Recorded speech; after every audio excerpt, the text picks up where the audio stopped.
एक दिन एक छोटी सी गाय बहुत ही बेबस और असहाय होकर जंगल में इधर से उधर घूम रही थी। उसे जंगल के रास्ते से गुजरते दौरान एक शेर देख लेता है। शेर था तो विशाल, पर वो बहुत ही दयालु था और ऐसी छोटी सी गाय को देखकर वो हैरान भी हो जाता है। शेर गाय के सामने आकर कहता है, तुम अकेले क्यों हो और ऐसी डरी हुई क्यों हो? कहो क्या हुआ?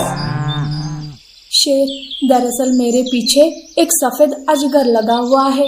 मैं बस उससे ही बच रही हूँ। अगर उसने मुझे ढूंढ लिया तो वो मुझे निगल लेगा। सुनो गाय, डरने की जरूरत नहीं। मेरे होते हुए वो सफेद अजगर तुम्हारा कुछ नहीं कर पाएगा। शेर, आज तुम मुझे बचा लोगे, पर हमेशा हमेशा तुम मेरी मदद करने थोड़ी ना आओगे। आज मैं उस अजगर का काम ही खत्म कर दूंगा ताकि तुम्हें भविष्य में उससे कोई खतरा ना हो। शेर गाय को दिलासा दे और छुप जाता है ताकि शेर को देखकर अजगर भाग न जाए। गाय वही खड़ी थी, तभी वो सफेद अजगर आता है। सफेद अजगर गाय पर हमला करता, अभी शेर उस पर हमला कर देता है। शेर अपनी शक्ति से उस सफेद अजगर को मार देता है, गाय की जान बचाता है। गाय ने शेर का धन्यवाद किया। आपने मुझे मेरी जरूरत में मदद की। मैं आपकी बहुत बहुत आभारी हूँ। मैंने सिर्फ अपने एक छोटे से दोस्त की मदद की है। ये मेरा कर्तव्य है कि मैं अपने मित्रों की मदद कर उनकी रक्षा करूं। इस घटना के बाद से छोटी सी गाय को एक अच्छा दोस्त मिल गया था और वो हमेशा उसके साथ खुश रहती थी। अब वो डरने के बजाय अपने दोस्त शेर के साथ हमेशा सुरक्षित महसूस करती थी। शेर और गाय ऐसे ही हमेशा एक साथ रहकर खुशी खुशी जीवन बिताने लगते हैं। जंगल में एक घमंडी ऊंट रहता था। ऊंट हमेशा जानवरों का मजाक उड़ाया करता था, उनकी शारीरिक कमजोरी पर हंसता था और उनकी निंदा करता था। सारे जानवर भी ऊंट से परेशान हो चुके थे। एक बार ऊंट ऐसे ही जंगल घूम रहा था कि तभी उसके पैरों में एक खरगोश आता है। तब खरगोश कहता है, अरे ओ ऊंट, तुम्हारी मोटी मोटी आंखों से तुम्हें दिखाई नहीं देता क्या? अभी मैं तुम्हारे पैरों से कुचलने वाला था। अरे ओ छोटे से खरगोश, किसे सुना रहा है तू? पहले खुद की तरफ देख। तू इतना सा, पूरा शरीर कपास के जैसा हल्का फुल्का, कान ऐसे खड़े हुए, खुद की शक्ल देख एक बार आईने में और मुझे बोल रहा है। उन दोनों की बहस शुरू हो जाती है। तभी वहाँ सुअर आता है। वो ऊंट को समझाने लगता है कि तभी ऊंट कहता है, अरे चुप कर रे सुअर, मुझे मत समझा। तू पहले अपना मुंह देख, कितना बदसूरत है तू। तेरी बेसुरी आवाज से तो कान के पर्दे फट जाते हैं। तुझे तो कोई पसंद भी नहीं करता है। बेचारा सुअर दुखी हो जाता है। खरगोश और सुअर वहाँ से चले जाते हैं। तब ऊंट घास खाने आगे जाता है कि उसे रास्ते में भैंस मिलती है। तब वो भैंस से कहता है, अरे ओ भैंस, ऐसे धूप में क्यों निकली हो? पहले से ही तुम इतनी काली कलूटी हो, कहीं धूप से तुम्हारा काला रंग और काला ना हो जाए। वैसे तुमने कभी देखा है क्या आईना? तुम तो बड़ी ही बदसूरत हो। भैंस ऊंट के मुंह नहीं लगती है और वो भी आगे चली जाती है। थोड़ी देर के बाद ऊंट को हाथी मिलता है। तब वो उसकी भी निंदा करते हुए कहता है, अरे ओ हाथी, तुम्हें देखकर तो मुझे हमेशा हंसी आती है। तुम बिल्कुल एक कार्टून के जैसे दिखती हो। तुम्हारे कान सूप के जैसे है और तुम्हारी ये सुन लटकती हुई। तुम्हारी पूंछ शरीर के हिसाब से कितनी छोटी है। तुम्हारा शरीर भी कितना मोटा है। बाप रे, तुम तो किसी भी एंगल से देखने लायक नहीं हो। जाओ, मेरे नजरों के सामने से चले जाओ। बेचारा हाथी भी उदास होकर चला जाता है। तभी उसे उड़ता हुआ तोता दिखाई देता है। तब वो तोते से कहता है, अरे ओ तोते, जरा इधर तो आ। अरे तोते, तुम्हारी ये चोंच कैसी टेढ़ी है? पूरा का पूरा शरीर हरा है और उस पर ये लाल रंग की चोंच। तुम तो किसी जोकर से कम नहीं दिखते।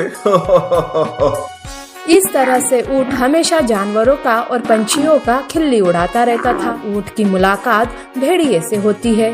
भेड़िया किसी को खरी बात सुनाने के लिए आगे पीछे नहीं देखता था। उसे ऊंट के स्वभाव के बारे में जानकारी थी।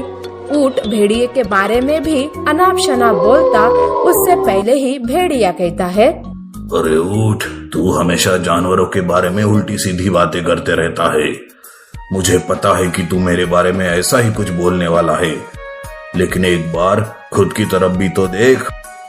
अरे भेड़िए, मैं क्यों खुद को देखूं? मुझ में कोई कमी नहीं है और ना ही कोई मेरे जैसा है इस पूरे जंगल में। अच्छा ये बात है, तो फिर सुन।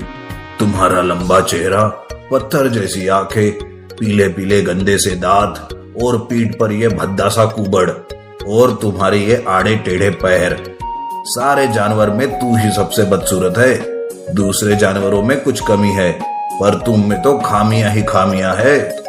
भेड़िया ऊंट कैसे बदसूरत है ये बताता है।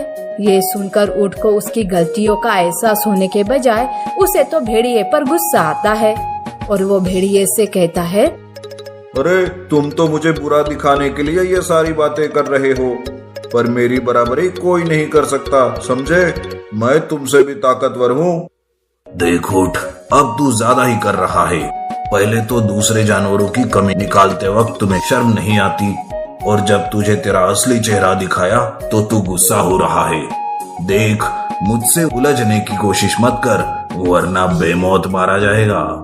भेड़िया ऊंट को चेतावनी देता है, पर ऊंट उसकी बात को नजरअंदाज करता है और वो भेड़िए पर हमला करता है। पहले पहले भेड़िया उसके वार का जवाब नहीं देता, पर जब पानी सर से ऊपर जाता है तब भेड़िया पलटवार करता है। इस लड़ाई में भेड़िए के हाथों ऊंट मारा जाता है। तब भेड़िया कहता है, अरे ऊंट, मैं तुम्हें मारना नहीं चाहता था। अगर तुम सुधर जाते और गलती की माफी मांगते तो तुम जिंदा रहते। मुझे तुम्हारे लिए बड़ा दुख है। भेड़िया दुखी मन से वहाँ से चला जाता है। इस तरह से घमंडी ऊंट का अंत हो जाता है। नीति: दूसरों की कमी ढूंढने से पहले खुद की कमियों को देखना चाहिए।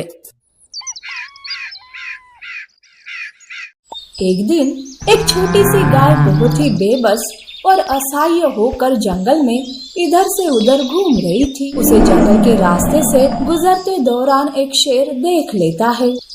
शेर था तो विशाल, पर वो बहुत ही दयालु था और ऐसी छोटी सी गाय को देखकर वो हैरान भी हो जाता है। शेर गाय के सामने आकर कहता है, तुम अकेले क्यों हो और ऐसी डरी हुई क्यों हो? कहो क्या हुआ? शेर: दरअसल मेरे पीछे एक सफेद अजगर लगा हुआ है। मैं बस उससे ही बच रही हूँ। अगर उसने मुझे ढूंढ लिया तो वो मुझे निगल लेगा। सुनो गाय, डरने की जरूरत नहीं। मेरे होते हुए वो सफेद अजगर तुम्हारा कुछ नहीं कर पाएगा। शेर: आज तुम मुझे बचा लोगे, पर हमेशा हमेशा तुम मेरी मदद करने थोड़ी ना आओगे। आज मैं उस अजगर का काम ही खत्म कर दूंगा, ताकि तुम्हें भविष्य में उससे कोई खतरा ना हो। शेर गाय को दिलासा दे और छुप जाता है, ताकि शेर को देखकर अजगर भाग न जाए। गाय वही खड़ी थी, तभी वही वो सफेद अजगर आता है। सफेद अजगर गाय पर हमला करता, अभी शेर उस पर हमला कर देता है। शेर अपनी शक्ति से उस सफेद अजगर को मार देता है, गाय की जान बचाता है। गाय ने शेर का धन्यवाद किया। आपने मुझे मेरी जरूरत में मदद की। मैं आपकी बहुत बहुत आभारी हूँ। मैंने सिर्फ अपने एक छोटे से दोस्त की मदद की है। ये मेरा कर्तव्य है कि मैं अपने मित्रों की मदद कर उनकी रक्षा करूं। इस घटना के बाद से छोटी सी गाय को एक अच्छा दोस्त मिल गया था और वो हमेशा उसके साथ खुश रहती थी। अब वो डरने के बजाय अपने दोस्त शेर के साथ हमेशा सुरक्षित महसूस करती थी। शेर और गाय ऐसे ही हमेशा एक साथ रहकर खुशी खुशी जीवन बिताने लगते हैं।